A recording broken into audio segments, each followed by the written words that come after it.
Welcome, ladies and gentlemen, I'm SocioPsycho, and today we're going to take a look at Survivor Squad.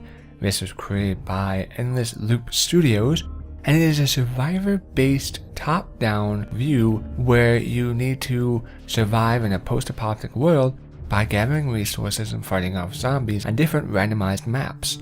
How does it hold? And it does have issues of its own, but are those issues crippling, or will the game squeak by? These are very important questions to ask, and first we will begin in the options menu. Now, the options menu is actually well done for a game of this size graphically. I wasn't expecting as much as I did. You have plenty of screen resolutions, which is always nice. Quality bar, difficulty, as you can see for yourself. There's a lot to choose from, and it's nice that they have all this implemented into the game. The audio sliders also are done very nice. The fact that you have such difference in the choices and the music in the game helps propel the atmosphere of a post-apocalyptic world is done very well. What's not done very well is the voice.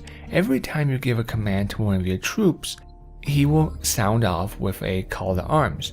Yes, I'll do that, thank you very much, I'll be right there. He does it very loud, and even the stop voice spam, if that's what that's meant to stop, it doesn't do it. You'll need to either turn that off or down pretty far. In the controls though, it is rebindable on every key. The game is very easy and not complicated. What is a shame though is the fact that it has a multiplayer, but the fact that there really isn't that much of a scene multiplayer wise, and you are unlikely to get a game in it because of the size of the game. Now you can, if you click on direct, go into a co-op mode with your game, but it's not a story co-op, I don't believe. I believe it's just more of a competing with your friends in a sort of death match. It would have been nice for them to put more effort, I feel, into the actual game than rather do all that for multiplayer, which won't get that much use out of. Now, when we load up into the game, and you can see this is your basic map. Each little bubble is a node, and you travel from one node to the next node, clearing them all out. The red ones are zombies, the blue ones are outposts, and the white ones are neutrals that haven't been taken over by either. Now, as you do go through each of these nodes and conquer them, you only do so at night. So the fact that they have a weather forecast simulator is rather, I feel like, a waste of space. It has different variables of, heavy fog, heavy rain, low visibility, but every time you're playing at night. So any realm of the environment actually really being that inconvenient is mulled by the already sort of distasteful camera view that they give you. The visibility that you already basically have is pretty narrow to begin with, so having anything that may affect the troops that you do or do not see because you don't have that sort of visibility when it's not raining, leaves the system to be a sort of a question as to what its purpose really is in the first place. Now, you can go ahead and skip a day, and when you capture nodes, certain nodes offer certain materials, and they give you those materials on a daily basis. When we go into that actual source, so you can see all the control cities, all the blue nodes, some of them give you supplies and some don't. Now, as you can see, there's gas, food, scrap, and wood. Scrap is mainly used as the currency in trading with other people within the game. Your food is important as to keep your survivors alive, otherwise they will starve to death. And as you can see at the bottom, you have your total. The thing about the food is the fact that I feel it's really unbalanced in the game, and they didn't really go far enough into it. This game has set itself on the correct course, but I feel it's only about halfway there. And the top left side, you can see all of the resources that you currently have. Gas, lumber, copper, cloth, food, scrap, silver, and your miscellaneous backpack, which is items, which goes into another vat of the gear. You cannot sell items, you cannot trade items to other people outside of your society. You can buy items now and again to different groups, but you can't actually trade items with them. So as you can see here in my inventory, we can rename all our survivors very easily, but we have such a plethora of weapons and miscellaneous stuff, but we have no way to sell that in use of currency or sell lumber in use of currency. is very unfortunate, and the part that makes it even worse is that if you build an outpost on a merchant block, when you travel there, you won't be able to travel to the zone and trade with a merchant. It will move you directly to the outpost, but then you won't be able to actually trade. I feel this is a severe oversight on their part. It would have been much easier just to allow an automatic trade pop up if you have an outpost on that area. That way, not even making you have to go to that location if you have somebody stationed there. That means you could still perhaps have to have whoever you have stationed there move the items that you bought to the grouping, but the issue comes in with the fact that you can only have one squad of 4 moving at a time. You are unable to control variables upon where your movements and squads go. You can always switch out your squad for other survivors in case you have severe injuries, but you cannot control more than 4 at once, and you cannot control them in a map style. It's very limited in a tactical battle essence. The strongest aspect of the game is actually the crafting. While you go through these different locations and air zones, the game actually does drop blueprints now and again through variations of different ranged weapons to melee weapons to larger backpacks to miscellaneous items which will help you in combat. It could be a defense turret or a camera, upgrades in armor. There's a large variation of what you're able to craft in the game, and you scavenge for blueprints for those items. The issue is the fact that the scavenging of items, because you don't have a currency that you can really trade miscellaneous stuff. I have so much gas and so much wood, but I'm unable to trade any of that for food or scrap, which is used as a currency. And so I end up with people dying. As you can see in this shot, I lost 12 people, but I have 20 food. It's curious indeed. And it goes into the fact that you cannot actually build up on any of these nodes that you control. You are unable to actually build any outpost adjustments or any farms or anything else that might be a benefit to your cause. All these nodes are pretty much just way stations to dump any survivors that you come across during your mission of cleaning out different nodes. They offer no benefit other than the fact that some of them will give you a daily increase in resources. And this turns into a severe problem when we talk about the crafting system, because you have to continuously grind through each node and in a repetitive manner to gain the resources you need, such as copper or cloth, to make health kits to be able to keep your men alive, to continue the process of grinding through the maps. But the resources are so scarce that while it can be a good management in not allowing your troops to die off, it also comes down to an issue upon not allowing you to actually be able to survive as well as you would like to. It really puts you at the mercy of the game rather than the other way around. You don't feel like you're at mercy of the undead hordes like you should in a survival game. You feel like you're at the mercy of running out of resources because you never have resources to begin with. You have no way of actually increasing your resource gain. Now, when we go into the leveling up and the character stats, this is another issue with the game, is the fact that they only have up to level 5, but they have 9 abilities. But this may not be an issue for you, but for me as a completionist, this was really annoying to be capped at level 5 and not being able to complete my way through the game. While the perks do increase anywhere from increasing your range damage to increasing the help you gain to your other survivors on your team, your view distance at night, or increase your health points, they do offer a boost that is nice. But it's never been so much to a point where I feel that my characters, because of the upgrades, are all that more powerful. It mainly comes down to gear, and the gear is made by crafting.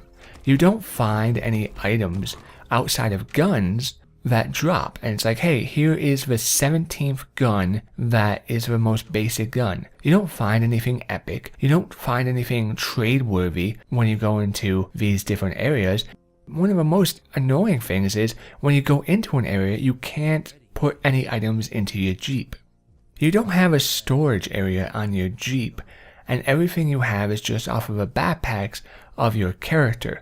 If you are cleaning out an area with a merchant, the merchant you cannot sell stuff to. So therefore you are limited to what you can carry on your persons.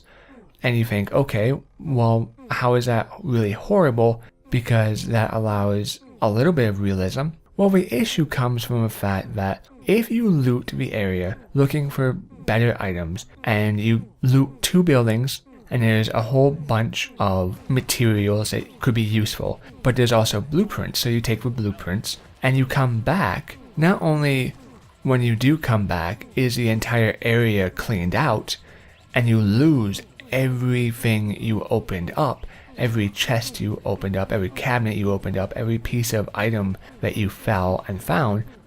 It's really annoying that the system does not have any stationary in the fact of how you interact with your world. Each map is random and the difficulty is based off of the nodes, and it says this is level 1, this is a 3, this is 4 threat level. And what that means is pretty much randomization will be a little bit harsher when you get it. As you can see on the screen, there are hearts that do have a possibility to spawn, and these hearts will continue to summon in zombies until they're taken out.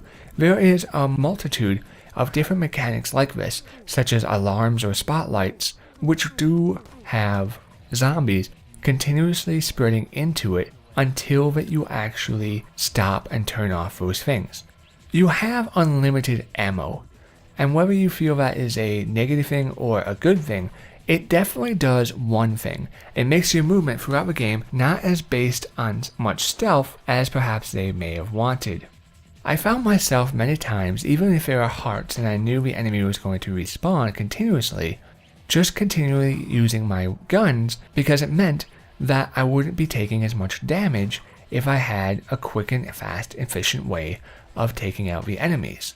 Hand-to-hand combat with either a knife, an axe, or a sword, depending on what weapon you have for your crew, I found very little use from. Now and again, yes, it was useful in its capability to go undetected, but for the most part, you would end up taking way too much damage, and as scarce as the resources such as medkits are or can be, it wasn't worth it. Is nice is when you have the capability to place down items. There are different items in the game that you craft, as we talked about earlier, and the turrets actually do very well. Now, if you're not placing them in the right area and they get swarmed, just like anything else, they will get eliminated, but they hold their own ground quite well. The looting mechanic in the game is entertaining for the most part, but it gets repetitive, as each map can have a variable in between 1 and 10 buildings, and each building has a variable of how big it is, which increases how many items are in the building to actually be able to loot. It means you're picking which building to loot, as you won't always be able to loot all the items in all the buildings, because if you do loot, like I said earlier, you will lose those items if you cannot carry them out with you.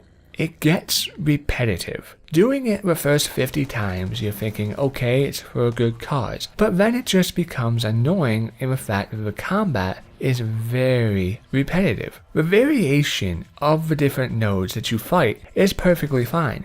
But the fact that you have no connection with the world, you have no weight, you have no interaction, no capability to build upon the world, is the fact that anything you do really is just feels like a waste of time at the end. It got to a point where I felt if I lost my entire squad, I really didn't care, because the battles kept being the same. You go to zone 1 and oh, there's 2 hearts. Zone 2, oh, 2 hearts. Oh, 1 heart on zone 3. The missions don't have much variableness to them. The fact that the game is very graphically basic and the level design implements that to a key. There isn't that much variation in how the different maps look. So yes, it is randomized, but it's so very basic that it's all pretty much the same. It gets very similar because it's very basic, and you do it so much that it feels like you're just cleaning out a variation of the exact same map rather than a variation of different maps. And the fact that you don't have really that much capability to interact with your world, with your squad or survivor outposts, means that anything you really do doesn't matter as the game doesn't respect your time. Another issue and point of this is the fact that the game has no minimap or map option. So whenever you go through and you're like, where is that last building? You have to really try to find, and what ends up happening most of the time is you kill the majority of the zombies and then it's a scavenger hunt for the last few.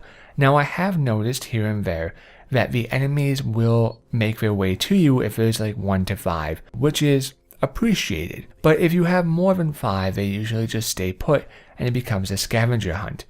Doing this now and again isn't an issue, but the fact of the matter is that you do this on every single map just about. Unless the map is very small, and by very small I mean confined to one building. While there may be different types of enemies, such as jumpers, spitters of acid, or grabbers, the game's combat and overall is not all that good. The fact that your units do not have a focused stationary, they will easily rotate themselves to shoot the nearest zombie. Now this can be good in very specific circumstances. About 10% of the time this can be good if one of your allies gets pounced on by a jumper zombie, everybody else just turns around and shoots it. That's nice, that's helpful. But what's not helpful is the fact that it does it every single time. So if you're getting swarmed in 4 different directions, and you have your troops stationed up and facing each way to cover all the points, they will continuously spin around, allowing the enemy to grow closer and closer to you, eventually overwhelming you or at least hurting you severely. They do not have cones of fire, and they do not stay in their lanes. And this becomes very annoying, as you have to try to force the battles into single corridors, which means that if you get stuck for some reason, you'll die. At the end of a mission, it's pretty obvious what you gained and scavenged by what you're able to carry, and this is pretty much it. You scavenge resources in a continuational manner. Go to one node, clean out 2 buildings. Go to node 2, clean out 2 buildings. Go to node 3, clean out 4 buildings. This repetitive motion upon where you continuously clean out different buildings, along with the fact that you have no way of actually interacting with your environment, and the combat being very repetitive and seeing the same battles and the same mechanics used over and over again, it just falls short of actually being able to do anything that really makes you feel like your time's been spent well. The world is not yours, and they don't allow you to feel like it is. I never felt accomplished or felt I had any sense of progress in the game. It was on the right track, and I feel it could have made it there, but with how much it's missing, it just doesn't do what it needs to correctly. And so, ladies and gentlemen, I cannot recommend this game. Thank you for watching. I've been SocioPsycho, and I'll see you next time.